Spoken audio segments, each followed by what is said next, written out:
Karena orang tuanya bercerai, hubungan mereka tidak bahagia. Wanita itu tumbuh dewasa dengan kekurangan cinta. Ia tak lagi percaya pada cinta. Ketika usianya sudah matang tapi masih lajang, ibunya sudah tidak tahan lagi. Setiap hari ia menelepon putrinya berkali-kali, mendesaknya untuk segera menikah. Jangan lupa acara kumpul-kumpul nanti malam ya. Oh ya, masih ingat anak Paman Cheng. Nanti malam ibu suruh dia menjemputmu. Tidak perlu. Aku punya mobil. Ayolah. Dengarkan saja kata ibumu. Anak itu tampan sekali loh. Orangnya juga baik dan tulus. Manfaatkan kesempatan ini untuk kenalan dengannya. Bu, bisakah ibu berhenti mencarikanku kencan buta yang aneh-aneh ini? Aku tidak butuh perjodohan apapun. Apa kau tidak sadar? Usiamu sudah hampir 30 tahun. Sampai sekarang pacar saja tidak punya. Ibu melakukan ini kan juga demi kebaikanmu. Bu, aku mau terbang sekarang. Nanti kita bicarakan lagi ya. Kalau kau tidak setuju, nanti ibu akan pergi ke kantormu. Bicara dengan atasanmu, setiap hari memberimu tumpukan pekerjaan tidak jelas. Apa maksudnya coba? Baik, baik, baik, aku setuju. Tapi yang tidak diketahui ibunya adalah, alasan wanita itu menolak pernikahan. Sepenuhnya karena masa kecilnya, di mana orang tuanya bertengkar setiap hari. Ayahnya bahkan membawa pulang wanita simpanannya. Selama belasan tahun berikutnya, ibunya juga menikah lagi beberapa kali. Tapi semuanya tanpa kecuali berakhir dengan perceraian. Maka, wanita itu pun bertekad bahwa ia sama sekali tidak akan mempercayakan dirinya pada seorang pria. Namun, di bawah paksaan ibunya, wanita itu tetap pergi menemui pria untuk kencan buta. Tak disangka, pada pandangan pertama, wanita itu sangat terkejut. Pria di hadapannya ternyata adalah teman masa kecilnya, teman bermain sejak kecil. Mereka kehilangan kontak setelah keluarganya pindah. Tak disangka bertemu lagi sekarang. Pria itu telah menjadi seorang kapten pilot angkatan udara. Halo. Aku Cheng Beigui. Ding Li. Maaf ya. Karena cuaca, penerbanganku sedikit tertunda, membuatmu menunggu lama.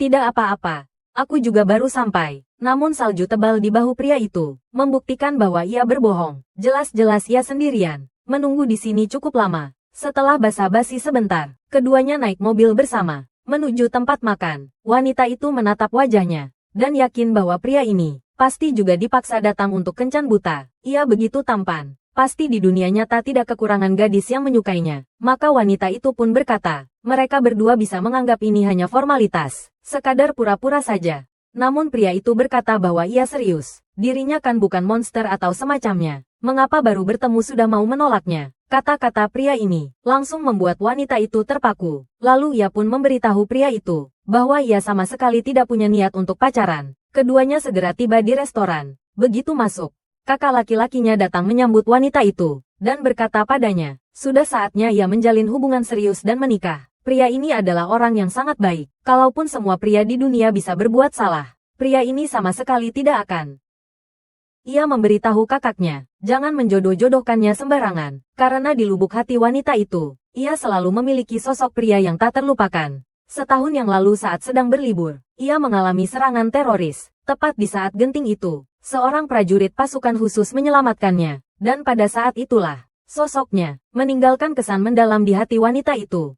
Dan wanita itu secara pribadi memakaikannya gelang, berharap gelang itu bisa melindungi pria itu, agar selamat dan lancar. Kilas balik berakhir, wanita itu pun pergi ke hotel untuk makan. Tak disangka, setibanya di meja makan, ibunya langsung menariknya ke samping, mengatakan bahwa keluarga pria itu punya 3 apartemen di pusat kota, 5 mobil, dan dia juga seorang pilot angkatan udara. Pekerjaan ini bagus sekali, nanti pasti akan membuatmu menikmati kemewahan dan kekayaan yang tak habis-habis. Bu, aku bisa hidup baik sendiri kok.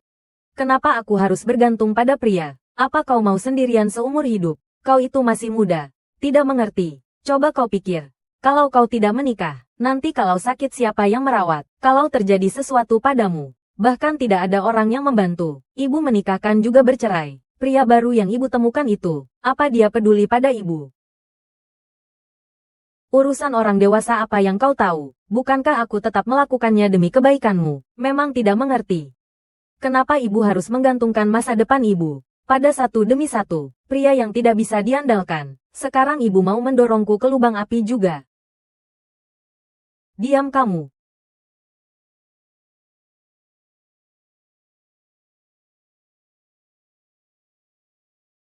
Bu, Pria itu memang pelin-pelan dan serakah. Lihat satu. Cinta satu. Ibu sudah hidup selama ini. Masa belum mengerti juga? Bagaimana caramu bicara? Bu, biar aku lihat. Setelah pria itu mengejar keluar, ia melihat wanita itu menangis sendirian di sudut. Ia pun dengan sopan memberikan sapu tangan untuk menyeka air matanya. Saat melihat pria itu, wanita itu sangat terkejut. Ia bahkan berkata bahwa dirinya membuatnya melihat hal yang memalukan. Tapi pria itu sama sekali tidak peduli. Malah berkata jika ia tidak menyukainya, ia bisa membantunya menghadapi situasi seperti ini. Melihat pria itu membantunya keluar dari situasi canggung, wanita itu pun berterima kasih padanya. Ia juga berkata hari ini ulang tahun kakeknya. Dirinya tidak seharusnya karena masalah sepele ini membuat orang tua itu tidak senang. Maka ia pun kembali ke hotel. Setelah wanita itu selesai merayakan ulang tahun kakeknya, pria itu dengan sopan mengantarnya pulang. Dan pada saat inilah, pria itu akhirnya mengungkapkan pikiran di dalam hatinya. Kalau kau mencari pasangan nikah untuk menghadapi keluarga, bisakah kau mempertimbangkanku? Kau. Aku tahu kau tidak ingin pacaran, tidak ingin menikah. Takut mempertaruhkan segalanya lalu berakhir kehilangan semua. Waktu kecil. Ayahku demi menyenangkan ibuku bisa naik motor listrik menempuh puluhan kilometer untuk membelikan kue carensu kesukaannya, tapi akhirnya mereka tetap bercerai juga. Toh hasilnya akan begitu juga.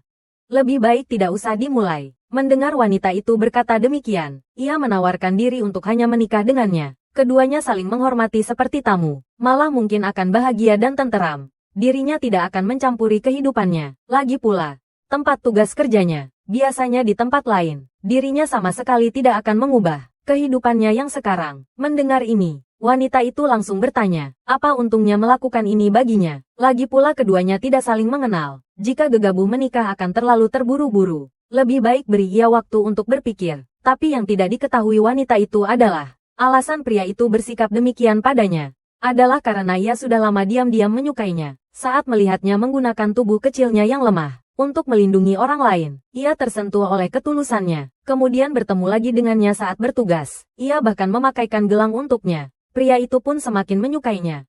Tapi aku sudah menyukaimu sejak lama sekali. Keesokan harinya, pria itu sudah menunggu di rumah wanita itu sejak pagi-pagi sekali. Padahal jelas-jelas ingin bertemu dengannya, tapi malah berdalih tahu dia mau pergi membeli barang tahun baru. Jadi ingin ikut juga. Sekaligus membuatnya tahu seberapa berkualitasnya dirinya sebagai calon pasangan kencan buta ini. Keduanya segera tiba di mal. Saat melihat wanita itu muncul dengan gaun panjang merahnya, mata pria itu langsung terpaku, terpana. Tak lama kemudian, saat wanita itu pergi mencoba pakaian, ia langsung diam-diam membayarnya. Sikap gentleman pria itu membuat wanita itu agak merasa tidak enak hati. Maklum saja, gaun merah ini harganya lumayan mahal. Maka ia pun mencari alasan untuk pergi membeli sesuatu. Sebenarnya ia membeli sebuah alat cukur untuk pria itu. Dan tepat saat wanita itu hendak mencari pria itu, ibunya malah menelepon menyuruhnya pergi kencan buta. Ibu sudah carikan calon baru lagi untukmu. Syaratnya bagus sekali. Hari ini luangkan waktu makan malam dengannya. Dengar tidak, Bu? Aku kan sudah menuruti permintaan ibu. Menjalin hubungan dengan Cheng Bei Gui. Kenapa ibu bikin repot lagi? Kenapa kau tidak sabaran begitu? Bukankah ibu juga demi kebaikanmu? Apa kau tidak mengerti prinsip? Menunggu harga terbaik untuk menikah. Harus bertemu beberapa orang. Baru bisa memilih yang terbaik. Bu, sudah ku bilang. Aku benci pria. Aku tidak mau menikah. Aku lebih tidak mau seperti ibu dulu. Menjalani hidup yang berantakan. Aku sekarang begini sudah baik-baik saja. Jangan kenalkan aku dengan siapapun lagi. Urusan orang dewasa apa yang kau tahu? Kau seorang gadis tidak menikah. Memangnya mau apa? Biar ibu beritahu ya. Kau kurangi melihat hal-hal yang tidak jelas di internet itu. Dengarkan kata ibu. Temui beberapa orang lagi. Pilih yang terbaik. Akhir tahun kita selesaikan urusannya. Bu, sudah cukup. Begitu saja. Karena tidak ada pilihan lain, wanita itu terpaksa mengirim pesan pada pria itu, mengatakan bahwa ia pergi duluan, pergi makan dengan teman-teman wanitanya. Tapi siapa sangka, tepat saat wanita itu sedang dalam perjalanan untuk kencan buta, pria itu kebetulan diajak teman-temannya bermain bola, dan kebetulan melihatnya. Begitu melihat wanita itu masuk, pria itu diam-diam mengikutinya. Kau tidak keberatan kan kalau aku makan sirih? Ah, sebenarnya aku agak keberatan. Oh, baiklah kalau begitu. Mau satu? Tidak, tidak, Tidak perlu. Biasanya aku makan yang harga 100 yuan. Hari ini buru-buru jadi salah ambil. Aku juga tidak makan.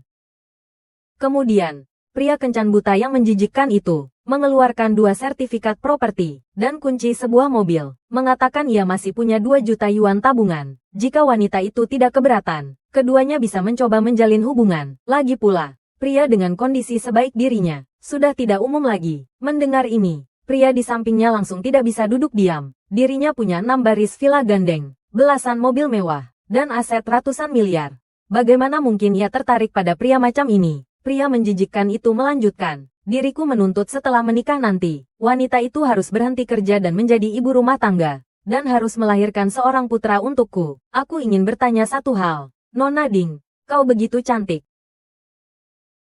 Pasti masih perawan kan? Aku tidak mau menghabiskan begitu banyak uang untuk membeli mobil bekas tangan kedua, ketiga, keempat. Tuan, jangan keterlaluan. Aku sudah punya orang yang kusukai. Aku datang menemuimu hari ini karena sopan santun. Jangan terlalu serakah. Kau bilang kau sudah datang untuk kencan buta. Kenapa masih pura-pura suci? Kenapa? Bukan cuma ingin dapat uang mahar lebih banyak. Jangan sentuh aku. Hei kamu. Memukulmu saja aku jijik. Tanganku jadi kotor. Nona Ding. Tidak pantas untuk sampah tak berpendidikan sepertimu. Bertemu teman-teman wanita. Bukankah Nona Ding seharusnya memberiku penjelasan? Maaf ya, aku baru saja membohongimu. Nona Ding meminta maaf, mengakui sedang mencari pilihan lain sambil menjalin hubungan. Menjalin hubungan dengan banyak orang sekaligus. Kalau aku memberitahumu bahwa aku sedang membereskan rintangan sebelum pernikahan kita, apakah kau akan percaya? Proposalmu hari itu sudah kupikirkan setelah pulang. Itu memang cara terbaik saat ini. Jadi, Cheng Beigui, ayo kita menikah.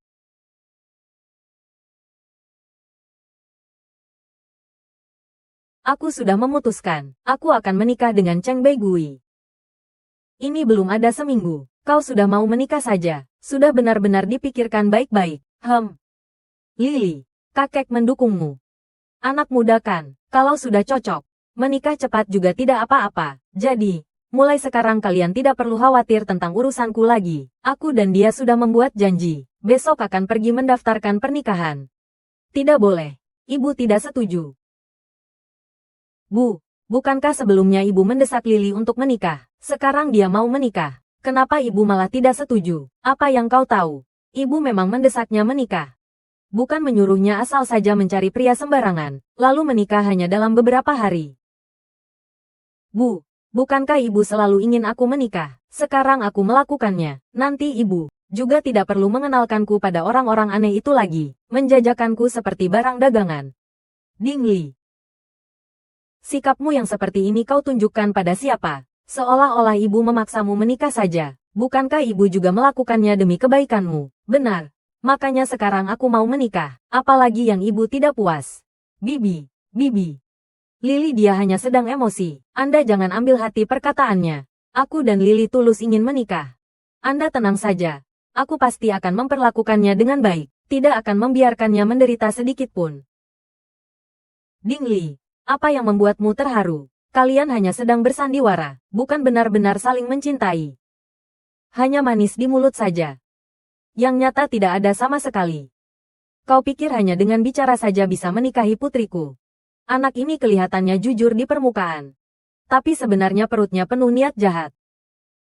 Bibi, Anda salah paham. Mahar ini, pernikahan, rumah, aku tidak akan kurang satu pun. Menipu putriku untuk mendaftar dulu.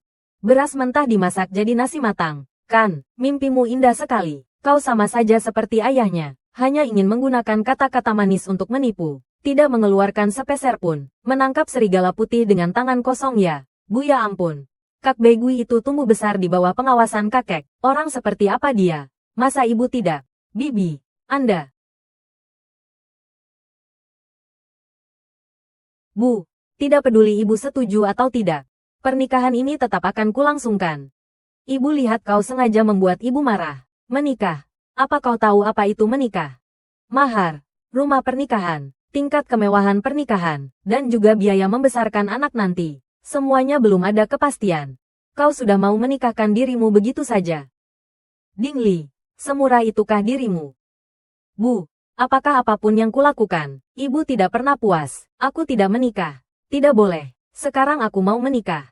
Tetap tidak boleh, Bu. Aku bukan boneka talimu. Jangan karena pernikahan ibu sendiri gagal, lalu memaksakan semua fantasimu padaku. Aku tidak bisa melakukannya. Kau. Bu. Pernikahan ini sudah kuputuskan.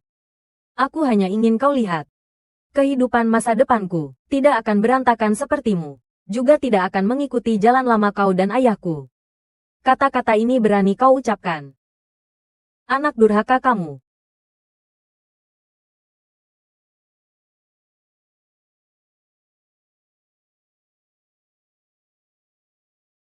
Apa yang sedang kalian lakukan? Keluarga sendiri begini dilihat orang. Memangnya pantas seperti ini? Sejak kecil hingga dewasa, aku harus mendengarkanmu dalam segala hal. Sekolah memilih jurusan, bekerja mencari pekerjaan. Kau selalu punya 1001 alasan untuk membuatku memilih sesuai keinginanmu. Tapi kau lupa. Aku ini manusia yang hidup. Aku punya pikiranku sendiri. Pikiranmu itu adalah asal saja mencari pria untuk dinikahi. Begitu.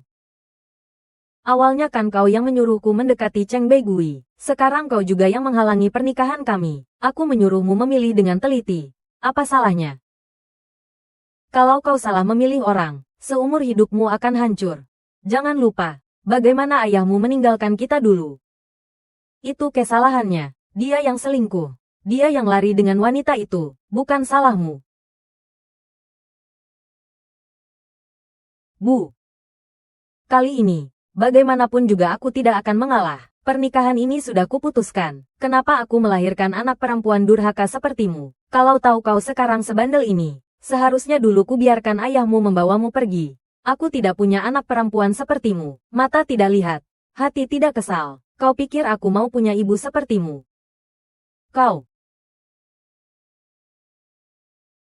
Kau pergi dari sini. Pergi.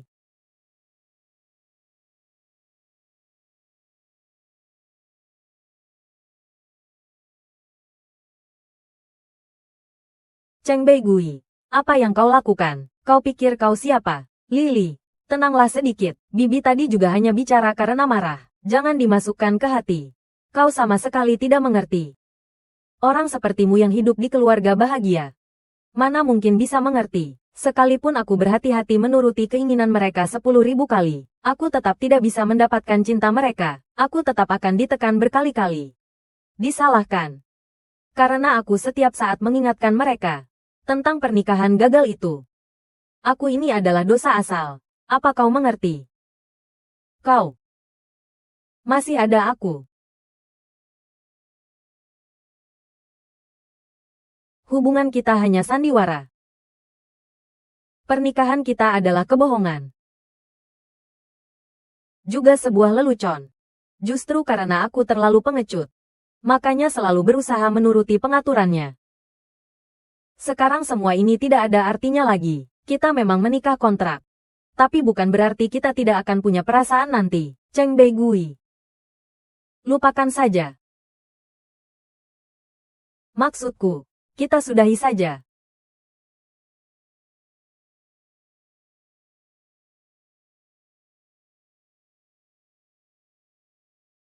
Lily, jangan bicara karena marah lagi. Aku tidak mau kita berakhir begitu saja. Aku tidak setuju. Cukup.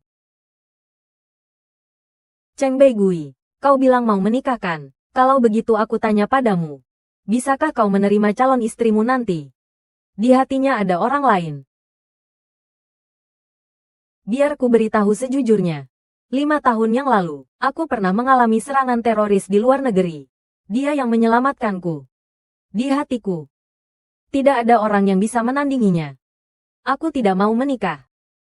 Juga karena hatiku tidak bisa menampung orang kedua. Meski begitu, kau masih mau menikah denganku.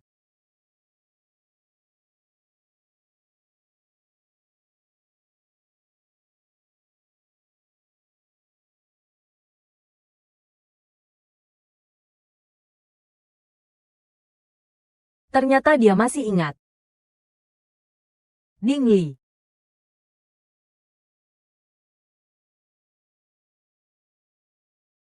Aku bersedia. Ayo kita menikah.